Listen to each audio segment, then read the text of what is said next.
A Corporación Xantadina celebrou hoxe un pleno extraordinario a última hora da tarde. O goberno local urxía declarar a prioridade do servizo de piscina climatizada, piscina descuberta e anexos e dos postos de traballo adscritos a este servizo. Os de INTA conseguiron levar adiante este punto cos votos a favor do Partido Popular. Tamén aprobaron cos votos a favor do sedir do grupo de goberno e a abstención dos populares a declaración de prioridade da limpeza de edificios municipais, instalacións e centros educativos e os postos de traballo necesarios adscritos a este servizo.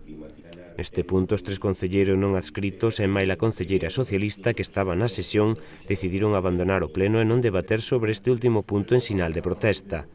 Este tipo de servizos tenos que declarar, digamos, prioritarios ao pleno para podelos levar a cabo por parte dos concellos con menos de 20.000 habitantes, non?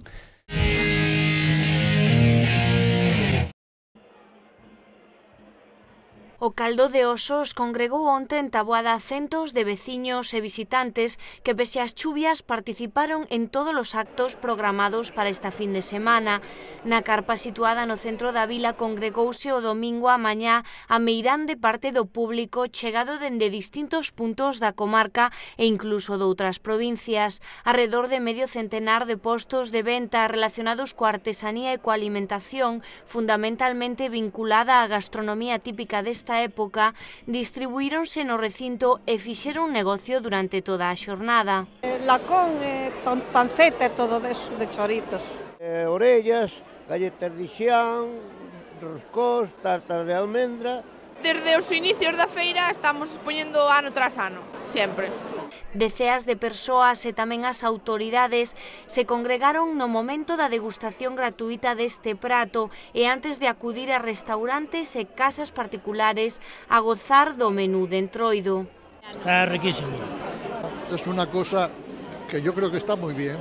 Pues una festa boa, porque sempre estamos rodeados de comida. Os bares e restaurantes viviron o encontro co Caldo de Osos xa dende a xornada do sábado, na que varias peñas de veciños e visitantes percorreron os establecementos da vila na ruta oso-vitivinícola impulsada pola Asociación Xuvenil Madialeva.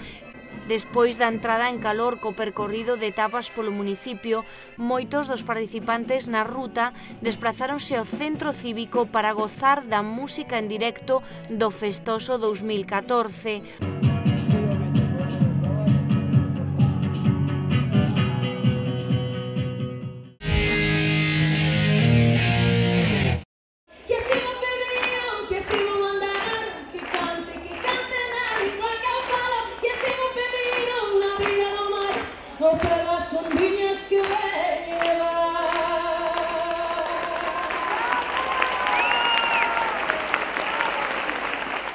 Nas horas centrais da mañá, centos de persoas e numerosas autoridades asistían ao momento máis oficial deste evento, no que a cantante e música Naila Xami pronunciou unhas palabras que non deixaron indiferentes aos veciños.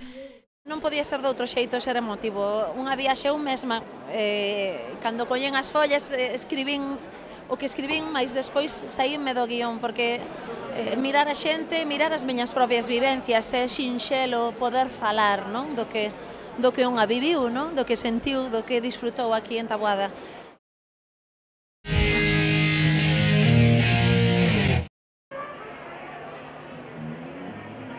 Antes de facer reconto e balance definitivo, os protagonistas da Feira do Viño, os adegueiros, adiantaban onte a última hora da tarde as súas primeiras impresións. Os empresarios agradeceron o regalo da meteoroloxía que favoreceu a afluencia de público na feira. En canto ás ventas, todos recoñeceron que a priori a crise se fixo notar no peto dos visitantes, pero en xeral fixeron un balance positivo da súa gran oportunidade para promocionar os caldos. Eu creo que non deberíamos ter queixa, non? Ao principio sí que costou bastante que a xente se animara a botarse o viño, pero pouquiño a pouco foise soltando e, bueno, ao final, pois, o viño por encima de todo. Moi positivo, a verdad, o acollemento da xente deste ano foi moi positivo. máis afluencia. Despois da cena de onte, esta carpa estaba a rebosar e despois, hoxe a mañá, tamén notouse. Pero bueno, a xente busca xa tamén vos produtos, ven con unhas ideas tamén máis claras, está vendo un pouquiño máis de cultura con respecto ao viño. En general ha sido un muy buen año, no cabe duda que siempre queremos todos mejorar y progresar en cantidad, pero estamos muy bien, nos conformamos. Pues moi ben, cando hai máis movimento, pois sempre nos interesa dar a conocer os nosos viños, non só a vender o produto aquí, senón que a xente o coñece o siga pedindo noutras zonas, noutros lugares.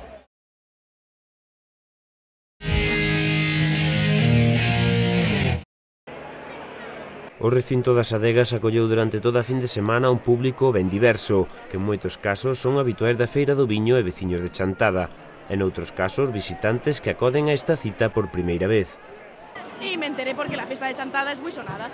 Entonces dijimos, vamos a ver, ir para Chantada a ver que se cuece. É o primeiro ano. Non me deixaban salir, pero se ser un maior podo salir. Esta é a mellor feira do viño que hai. Yo a Mencía é a mellor uva do mundo. A boa xente, os amigos, viño, que máis se pode pedir?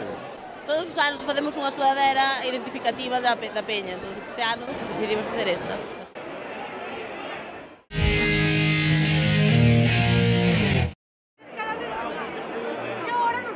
Despois da noite do sábado, a mañá do domingo foi sen dúbida un dos momentos de maior concentración de público no recinto feiral. A animación nas rúas durante toda a mañá e actuacións musicais precederon o pregón a cargo do poeta Xulio López Valcárcel na Feira do Viño de Chantada. O poeta, con raíces nas terras de Chantada e Taboada, elaborou un relato cheo de referencias á cultura do viño. Parto da consideración obvia de que o protagonista non son eu, o protagonista é a vila, é a Chantada, son as xentes que o cultivan, que o elaboran e que o consumen.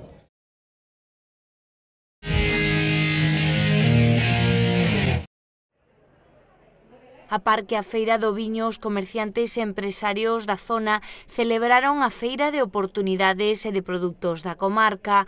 O recinto feiral emprazado na rúa Xoán 23 albergou uns 25 postos de establecementos comerciais da vila, fundamentalmente textil e calzado, pero tamén outros sectores como a enerxía ou o vídeo e a fotografía e os licores, que congregaron a compradores e curiosos durante as dúas xornadas desta cita comercial que se impulsa dende a Asociación de Comerciantes e Empresarios por 6º ano consecutivo. Creo que todo comerciante debería aproveitar esta oportunidade, desde o meu punto de vista. É unha oportunidade de enseñar os produtos que temos, de mostrarnos un pouco o ambiente de Chantada. E é unha maneira de aproveitar pois a afluencia de público que temos no pueblo estes días pois para fomentar un pouco o tema dos produtos da nosa comarca.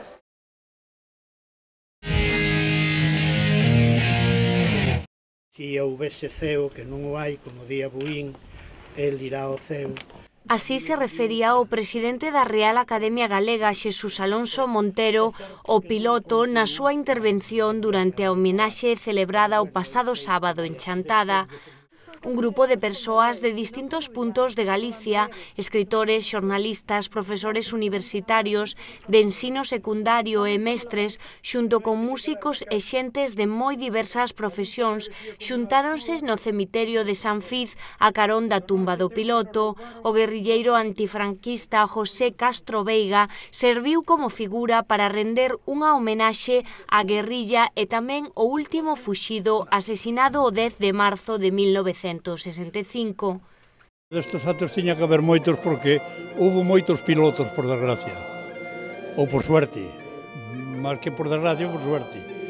Digo por desgracia porque, claro, morreu o home dunha forma, foi asesinado, que non foi. Pero, bueno, vivimos na España que vivimos e entón non podemos pedir máis que o que dá de sí. E subimos 12 no mesmo día a reforzar a guerrilla.